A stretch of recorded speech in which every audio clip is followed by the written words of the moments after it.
Good morning. We begin today by first acknowledging that the land on which we gather is part of the treaty lands and territory of the Mississaugas of the Credit. For thousands of years, Indigenous peoples have inhabited and cared for this land and continue to do so today. In particular, we acknowledge the territory of the Anishinaabe, Huron-Wendat, Haudenosaunee, and Ojibwe-Chippewa peoples, the land that is home to the Métis and most recently the territory of the Mississaugas of the Credit First Nation, who are direct descendants of the Mississaugas of the Credit. We are grateful to have the opportunity to work on this land and by doing so give our respects to its first inhabitants. I'm Sergeant Jennifer Trimble, Media Relations Officer for Peel Regional Police. I'd like to take this time to ask everyone to ensure that your cell phones and devices are on silent. I want to thank you for joining us here at Peel Regional Police Headquarters as we announce the results of a takedown of an organized crime group linked to home invasions and jewelry store thefts. I would also like to acknowledge and thank members of our Police Service Board for their attendance today, including Mayor Patrick Brown, City of Brampton, Deputy Mayor Matt Mahoney, City of Mississauga, Vice Chair Samita Kohli, Mr. Omar Khan, Mr. Alan Boughton, and Mr. Rob Serpe, Executive Director. As well, I'd like to acknowledge and welcome several elected officials, Minister Michael Kurtzner, Solicitor General of Ontario, MP Shafkat Ali, MP Amarjeet Gill, MPP Rudy Cuzzetto, Parliamentary Assistant to the Solicitor General, MPP Sylvia Galtieri, MPP Hardeep Grewal, Councillor Joe Hornick of the City of Mississauga, and Councillor Rowena Santos of the City of Brampton. I've also seen Deputy Director David Correa of the Criminal Intelligence Service Ontario here. Welcome, sir. And I apologize if anyone else has slipped in and I didn't acknowledge them. At the conclusion of this announcement, there will be an opportunity for questions. A media release will be issued shortly after the conclusion of this conference and will include links to all of the information provided here today. A full video of the conference will also be available on the Peel Regional Police YouTube channel. Without further ado, I would now call upon Deputy Chief Nick Milinovich. Deputy. Thank you, and good morning, everyone. We are here today to share the details of Project Night Train. This project, as you heard, was funded by the Criminal Intelligence Service of Ontario, supported by the Toronto Police Service and the Ontario Provincial Police Service. And without that support, the outcomes of today's project would not have been possible. Project Night Train is another takedown of a violent criminal network responsible for home invasions and robberies. In actuality, it is the second project that we are announcing within the span of the last week. We believe this group was responsible for a total of 17 home invasions and robberies. And I really want to put that in perspective. Those 17 incidents represent over 60 victims and people that experienced that terror, inclusive of 9 children. Several of those incidents left people with life-altering and traumatic experiences that they will carry for the rest of their lives. One of them occurred and a man was shot in his chest. Another had a victim beaten unconscious in front of his family and then driven over with a car. Our police service will not accept this type of activity in our community. The officers that are standing behind me today from our Central Robbery Bureau are the ones that are responsible for helping us as a police service maintain that commitment. And today, their work has resulted in some incredible outcomes. We've made 12 arrests, and one more individual is wanted on a warrant. And my message to that person would be seek legal counsel and turn yourself in. A total of 136 charges have been laid, and a loaded firearm has been recovered. Over $2 million in stolen property was taken during these incidents. Of that stolen property, we have recovered nearly half. And this really serves as more proof of our message, which we've said time and time again. If you come to Peel to target our community, you can expect that we will come to you and remove you from our community. In addition to that, I think it's also important to highlight the effect that the work of the people standing behind me has on our community. It allows for a starting place for one of those 60 some odd people who have experienced this trauma to realize the people responsible for inflicting that on them have been arrested, charged, and are being held accountable. And hopefully it's a place where they can begin to heal. And I'm going to say this again.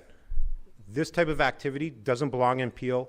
It's not accepted by our community, not accepted by our police service, and we will continue the battle against violent crime, particularly in the area of home invasions. It is entirely unacceptable. I would like to thank all of our members of our police service that, again, help us make good on that commitment to our community day in and day out. I would also like to thank the members of our police service board who make sure that we are well supported and well resourced in order to take the fight to the people that try to attack our community. I'd now like to turn it over to Detective Schoenecker, who will speak about the specifics of the investigation and more on the results of the investigation, as well as the charges that were laid in this ongoing investigation. Thank you.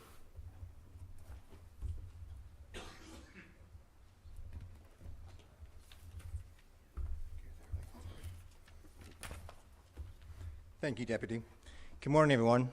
My name is Justin Schoenecker. I'm a detective with the Central Robbery Bureau and case manager for Project Night Train. Since January 2024, there's been a dramatic increase in home invasion-style robberies throughout the GTA. These robberies are primarily late-night entries into homes where high-end vehicles and jewelry were targeted. Project Night Train is an investigation that was initiated after a series of violent home invasions, takeover-style jewelry store robberies that occurred within Peel region. This project focused on 17 violent incidents which occurred between May and December 2024. Although these incidents appeared to be committed by two different criminal groups, due to their violent nature and impact to the safety of the community, Project Night Train was initiated to investigate any linkages between these groups, identify the offenders, and find them accountable. Several of these events left the victims with severe and life-altering injuries. On October 15, 2024, at approximately 12:34 a.m., 3 suspects forced their way into a residence in the area of Glen Erin Drive and Burnhamthorpe Road West in Mississauga. An altercation occurred that resulted in the suspects confronting the victim and shooting the victim through the chest. The suspects then left the scene in a stolen vehicle while the victim was transported to a local trauma center with life-threatening injuries. Just 1 week later, on October 22, 2024, at approximately 1:20 a.m., victims were followed by 2 suspects to their residence in the area of Mississauga Road and Queen Street West in Brampton. Shortly after the victims arrived home, the suspects forced their way into the victim's residence through a side door and made demands for the keys to their luxury vehicle. A struggle occurred that continued outside between the victims and the suspects, ultimately resulting in the victim being rendered unconscious after being assaulted by the suspect. At this time, the second suspect reversed the victim's vehicle over the victim, resulting in life-threatening injuries. Although this victim is expected to make a full physical recovery, this incident will obviously have life-altering effects.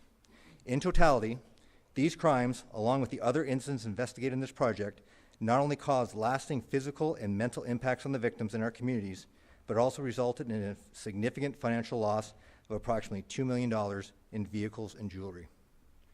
Through various investigation techniques, linkages were made between these incidents, and numerous individuals involving 2 different criminal networks utilizing multiple and interchangeable offenders have been identified as participating in these violent offenses. Throughout the duration of this investigation, a series of coordinated search warrants and arrests took place in Peel region and the city of Toronto. We have identified 13 individuals responsible for these crimes, 12 have been arrested and charged, and 1 has an outstanding arrest warrant. These charges vary from attempt murder, robberies, various firearm offenses, and possession of property obtained by crime. Of the 13 identified, 6 were young persons at the time of the offense and cannot be named under the Youth Criminal Justice Act. Of the 6 youth, 5 live within the region of Peel. Additionally arrested from Brampton, Mohanja Ravori, 19 years old. From Toronto, Burhan Abukadar, 29 years old. Jason Cunningham, 30 years old. Noor Nellie Dick Noor, 19 years old, Hakeem Thomas, 23 years old, and of no fixed address, Donnell Levy Porter, 19 years old. Additionally wanted on an outstanding arrest warrant is 32-year-old Ali Maddy of Toronto. I want to thank my colleagues in the Century Robbery Bureau for their dedication and investigative work, which has led to the success of this project. The success of this investigation could not have been achieved without the support and funding of the Criminal Intelligence Service of Ontario and our policing partners from the Toronto Police Service and the Ontario Provincial Police. This concludes my update on Project Night Train. Thank you. I would now like to call upon Solicitor General Michael Kurtzner.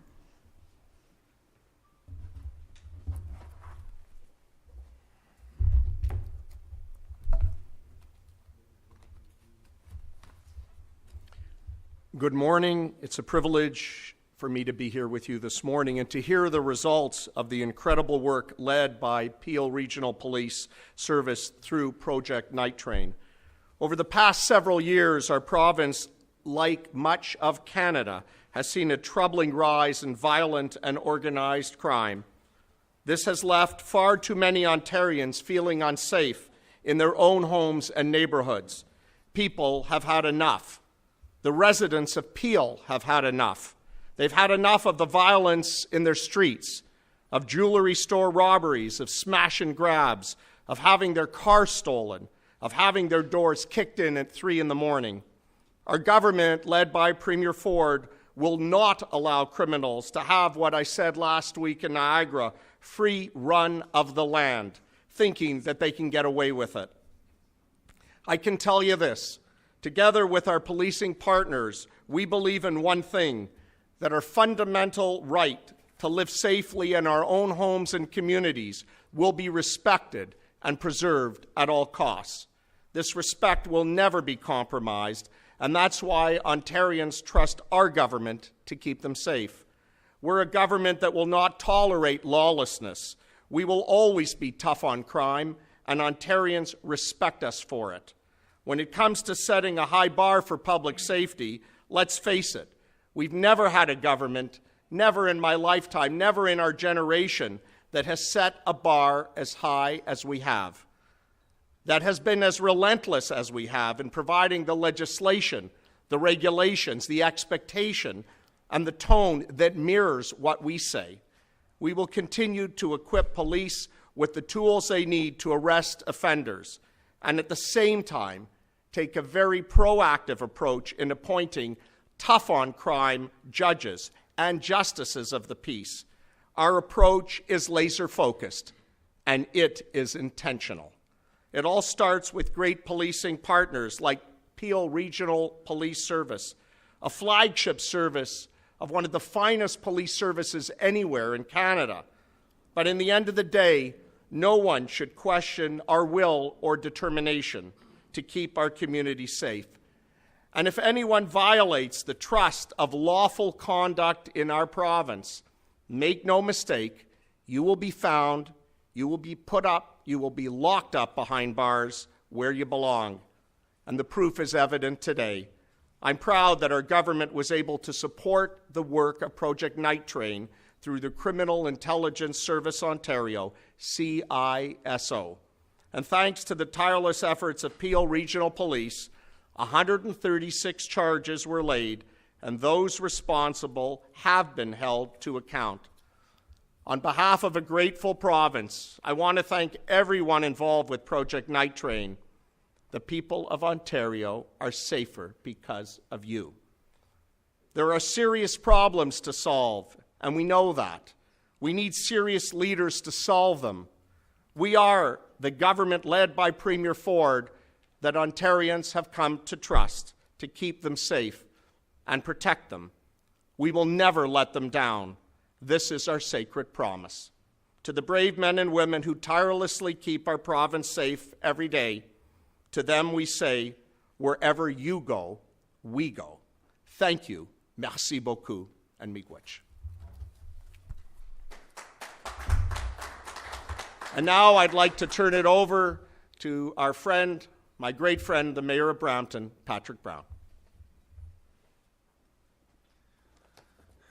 Well, thank you to our Solicitor General, who has been a great friend and supporter of the Peel Police. And as Deputy Milovich mentioned, provincial support for these type of investigations go a long way, and we're grateful to have a provincial government that fully supports the police. And it's not lost on us that you get pulled in many directions across the province, but when there is an announcement like this, you seem to be here on every occasion. So thank you for your support of the Peel Police. I hope the word's getting out. We were just here last week for Project Ghost, that this is a very inconvenient place to commit a crime. And I hope organized crime that may be watching this understand that. This is probably the worst place to commit a crime in the country. It's not if you will be arrested and those responsible will be found, it is when. Because we have the best of the best in the Peel Police. And to the team behind Project Night Train, I just want to say on behalf of my residents, thank you. You take a difficult crime. They solve it again and again. And to Chief Nish, Deputy Chief Milovich, to the team behind this, know that there is a grateful public in Peel Region that this gives confidence to, that this allows everyone to sleep a little bit easier at night. You know, we're seeing the videos on the screen of these harrowing incidents, and I remember seeing them at the time. You know, we're in a culture now where everyone shares everything on WhatsApp and social media, and seeing those videos, and people were terrified, traumatized. Just imagine that being a jewelry store in your neighborhood. Just imagine that being one of your neighbor's homes. This was shared like wildfire, and I hope the good news is shared just as readily. Sometimes when there is a horrifying incident, it's going to be the lead story that gets attention. But I really hope the incredible work, that one of the reasons we're gathered much more frequently to announce the success of these projects is because of this great police work. And I hope that is appreciated just as much as the harrowing nature of these incidents, that those behind this terrifying criminal acts, they're being caught again and again. So I know this was traumatizing. I know this was another act of organized crime that terrified our residents. I think what I wanted to add was particularly disappointing and troublesome about these incidents is another example of the predatory nature on young people. I say never underestimate how sophisticated organized crime is, and if they feel a young person will be treated differently, and if there are loopholes in our justice system, they will take full advantage of it. They will drive a luxury stolen car through those loopholes with determination. And so obviously this speaks to some of the challenges we have right now with organized crime and their predatory nature on young people. And I think we all have a part to do in terms of combating that. I know locally I see Councillor Hornick and Deputy Mayor Mahoney here and Councillor Santos. We're opening up youth hubs right now in Mississauga and Brampton to make sure there are positive diversions for young people, that they don't feel hopeless. But again, to the Peel Police, today is really celebrating great police work. And once again, on behalf of my council and our residents, as a proud member of our Police Services Board, I just want to say thank you again for going above and beyond. And they don't share the technical nature of their investigations, but they always put themselves to harm's way. They always take great risks. They always work endless hours, and they do so that we can all sleep easier at night. There's not many professions where you sign up to run towards danger. Almost everyone else runs away. And so, thank you. Once again, Peel Police, the best of the best.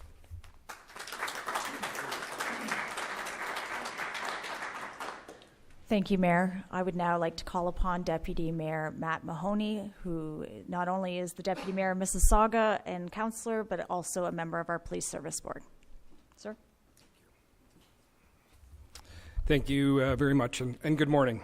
I want to start by thanking the dedicated officers and investigators who have worked relentlessly on Project Night Train. What we're seeing here today is a result of 6 months of complex and courageous police work, and we're very grateful.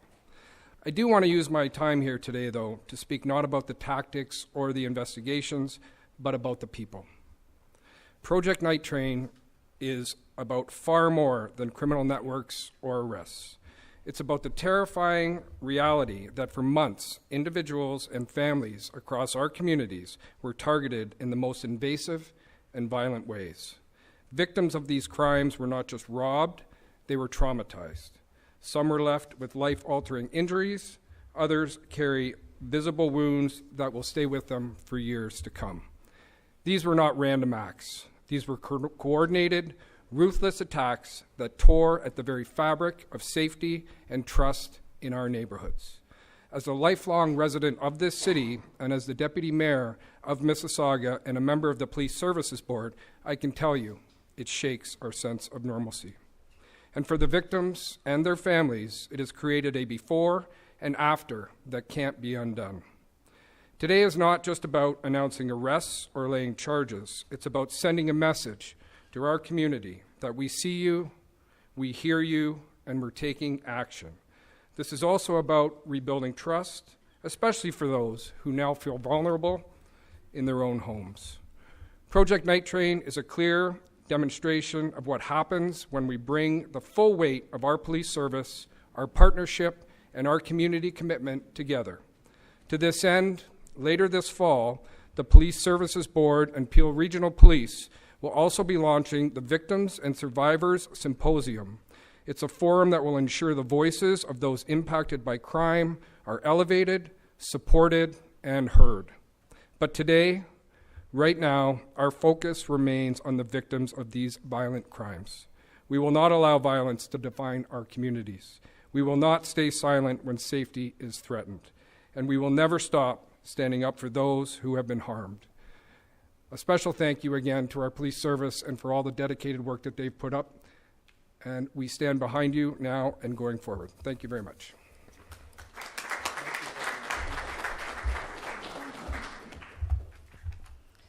Thank you very much. We will now take a few questions. I ask that you use the microphone that's provided to my left, your right. I would ask that you limit your questions specific to this news conference and limit your questions to one with one follow-up. A media officer will be available after the conference for any unrelated questions. Furthermore, there will be an opportunity for you to have one-on-one interviews with available speakers. Were any of the people arrested out on bail at the time? We can advise that during the time of the offense, 4 of the people identified were on bail. You identified 2 groups that were working. Were they in any way connected? Did they have any names? And were they primarily based in Peel? They were primarily based in Peel. They are a criminal network.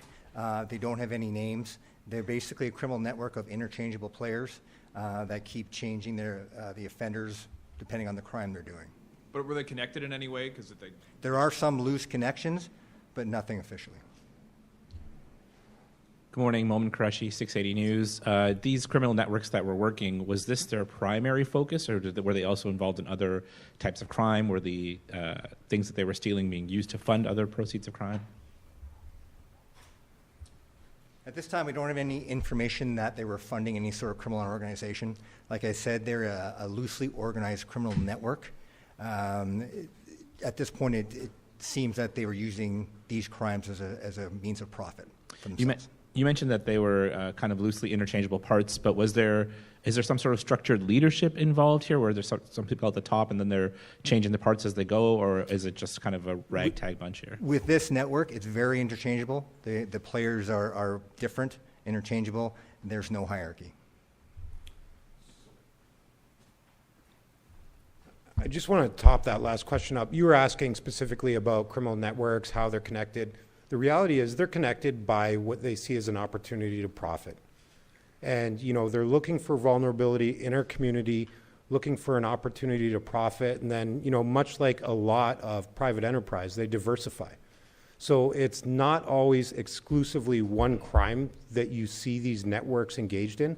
Oftentimes it's drug trafficking, home invasions, car thefts. That is the new reality of the crime we're seeing. It's opportunity, profit, and they're willing to take advantage of our community in order to do those things and do it very violently. For the deputy chief, when we were at Project Outsource, it was very clear that you had arrested who you believe was at the top of that criminal organization. So where do the people arrested in today for Night Train rank in that criminal organization, and are those two organizations still active in the community? Yeah, so the two organizations obviously not active because they've been arrested. Where they rank, you know, and it's one of the reasons why we share the details on the experiences of the victim. Equally as dangerous to our community. So we are equally as grateful that they're no longer in our community and being managed. So it's difficult to rank that. How do you rank the experience of a person who is in their home in the middle of the night and sees a family member shot in the chest or run over? None of that is welcome here, and it you can't rank it. What are these crime groups doing with the stolen goods? Where is it going? Would maybe pass that over to the investigative team for a quick answer if they know. As far as the vehicles that are being taken go, we're very aware that many of these stolen vehicles are being reused as crime vehicles to continue to commit these crimes. A certain portion of the vehicles are being sent overseas for profit. Sean O'Shea with Global News. To the Deputy Chief and to the Mayor, adjacent to the announcement today, but a week ago we were talking about threats that had been made to the Mayor and the fact that the police were offering protection to the Mayor's family. The suspect who was arrested was able to secure bail. I wanted to get a comment from the Mayor and from the Deputy Chief on the appropriateness of bail for this, and within 30 seconds of this suspect leaving court, he made threats against one of our news crews. So I'm just wondering in that context whether there have been any amendments to the bail and how the Mayor's feeling about this. So specific to the issue of bail, as a police organization, we've realized that there are some opportunities where we can make change. And as a police service board, and certainly the people attached to it, we've advocated for those changes and filling those gaps. And it's something that we're going to continue to do. You know, that particular incident, yeah, absolutely. You know, it kind of demonstrates some of what the problem is. But I would just maybe provide reassurance to the community. We are not suggesting that everybody that is arrested and charged and held for bail should be kept in jail in perpetuity until their trial is complete. But there are certain circumstances when it is entirely reasonable that they should be. Specific to that one particular incident and maybe applicable to others, we also realize that when a person is released on bail, because of what we've seen, we have an offender management unit. We continue to monitor these people and mitigate the risk to the community. So even when there's a circumstance where a person is released in bail and, you know, the investigative team, I'm sure at times throws their hands up and says, well, this is disappointing. We then continue to manage that person in the community. And my message is simple, which we kind of see here. If you're released on bail and you breach that bail and commit another offense, we'll keep sending you back to jail to answer for those offenses. And that's how we mitigate that, combined with the advocacy that we do for changes on legislation with the people that can make those changes. And then, Mayor? I would say, in the instance of affecting my family, I would just say I look at that from the perspective of all the victims and how they feel when someone's released on bail. And unfortunately, the system's broken today. And I am sure there are thousands of individuals who feel helpless and voiceless, and it's why there's this urgent need for bail reform. And I'm glad the Government of Canada has said they're introducing bail reform in the fall. I was up in Ottawa with Chief Nish on June 18th talking about suggestions that Peel Police had for the Public Safety Minister and the Justice Minister. And we believe we were heard, and hopefully those inputs will be added. But we have a problem. The vast majority of firearm offenses, those are the most serious offenses. People using firearms in our community, the vast majority are released on bail. The majority. I imagine every young offender who's part of an organized criminal network will be released automatically. And so there's something broken when there is a revolving door in our justice system, particularly around bail. And all I say is I think there is a consensus right now in this country amongst every provincial government, every solicitor general, every justice minister, that this needs to be fixed, and hopefully it's finally addressed in a meaningful fashion in the fall. Brief follow-up, Mayor. You said before that suspect was released that you felt safer as a result of his arrest. Having found out that he was released on bail, do you feel the same way? You know, I feel safe because I've got great confidence in the Peel Police, and I believe that for individuals that pose a threat or a danger to anyone, and I don't want to single myself out, I just believe that they do such an exceptional job in Peel Region that that I feel safe, and I believe my family is safe, and I just hope that some of these weaknesses in the justice system that this points to on a smaller level, but they're on a more egregious level, the fact that the majority of firearm offenses are released, I think, speaks to the glaring holes in our justice system. Just following up on the two organized crime groups, are there people who are not involved in the actual robberies that are organizing this? Or is everyone who's doing it actually committing the robberies? In this particular investigation, there was not as much of an organizing body organizing the robberies. These were more, as we said, a crime group of interchangeable parts that were committing the robberies as they went for the profit. Okay, and then also just on the youth front, there was a number of youth in this case, but also across the board in these jewelry store robberies. Can you talk just a little bit about how are they being recruited or brought in? Is it on social media? Is it Snapchat? What's happening? Yeah, without getting into too much of the communications, that is an integral part of our investigation, which obviously the charges are still before the court. There is a large component of social media group chats and discussions as far as the recruiting, not so much in this project, it's more of the making them aware of a job or a mission or putting a message out that they're ready to go do something. And then the youth would respond, and that's how they would get these groups. In some instances, they may not even know each other. They just are responding to a group chat, and away they go. Where are the proceeds of these crimes ending up? How are they turning this into cash? Again, it's there's a bit of a hierarchy on that end of things as far as the stolen vehicles go. There are people out there that are buying these stolen vehicles for the sole purpose of sending them overseas. They are giving large cash amounts to these young people who are actually taking the cars. As far as where that money goes, that goes to support their lifestyle. The jewelry, we can be pretty sure that jewelry is actually making its way back into the jewelry industry.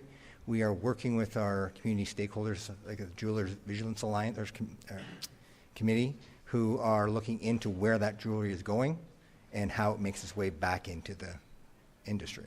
Oh yeah, I did want to follow up on that. So what kind of work has been done to look into these jewelry stores? Like, I guess there are bad players in the industry that are buying it and then bringing it back in, or what's going on there? That's a presumption. Again, we are working closely with the JVC to determine exactly that, to find out where this jewelry is going. Obviously, jewelry is something that can be melted down very quickly, turned into something else, and it's very, very difficult to trace. And with our partnership with the JVC, hopefully we can determine that.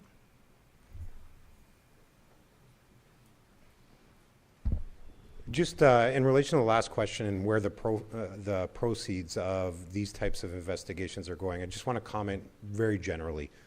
One of the trends that we have seen is organized crime takes the proceeds from a crime and then rinse and repeat. They'll then invest those proceeds into other types of crimes, other ventures, and all with the really desire to continue to compound those proceeds and that money. And, we are talking to a certain degree about stolen cars here. Certainly over the course of the last couple of years, we've seen that become a huge criminal enterprise.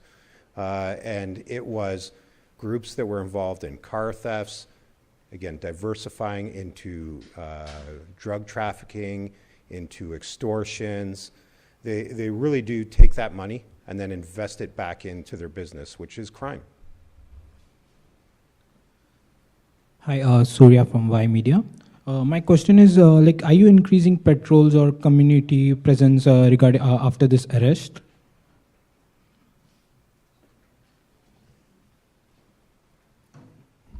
Happy to jump in. Absolutely. So when we see a crime spike, of course, we, very appropriately will increase proactive, high visibility patrols. But what you see here today, so over the course of the last 2 weeks, we've made 2 major announcements on home invasions and car theft.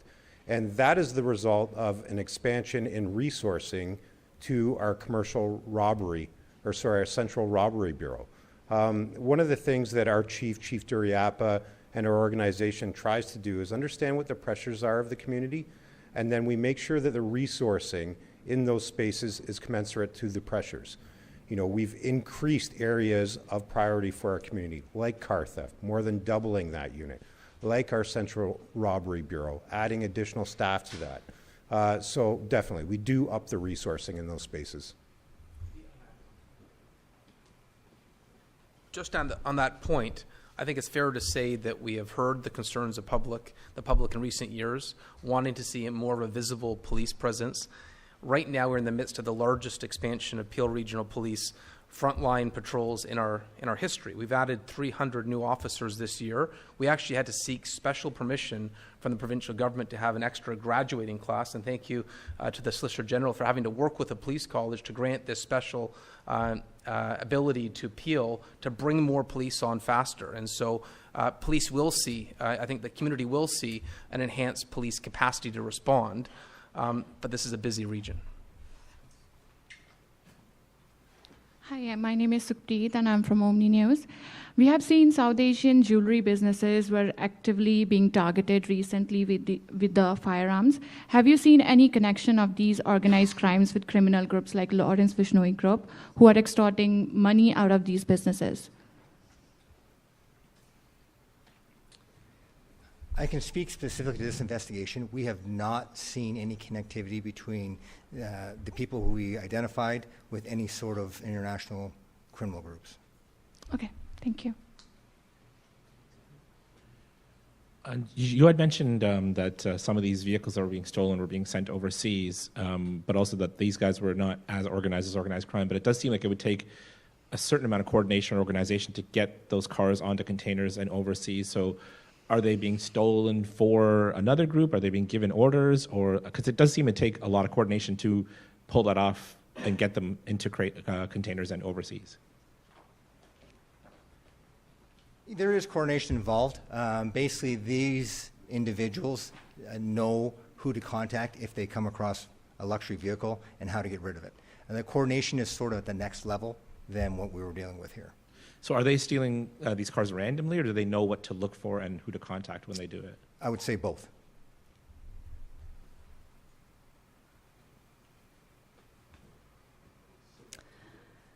This concludes our announcement today. Thank you all for attending. If I could ask that our elected officials, investigators that are present, and senior leadership members gather for a photograph prior to breaking away for media interaction. Thank you very much.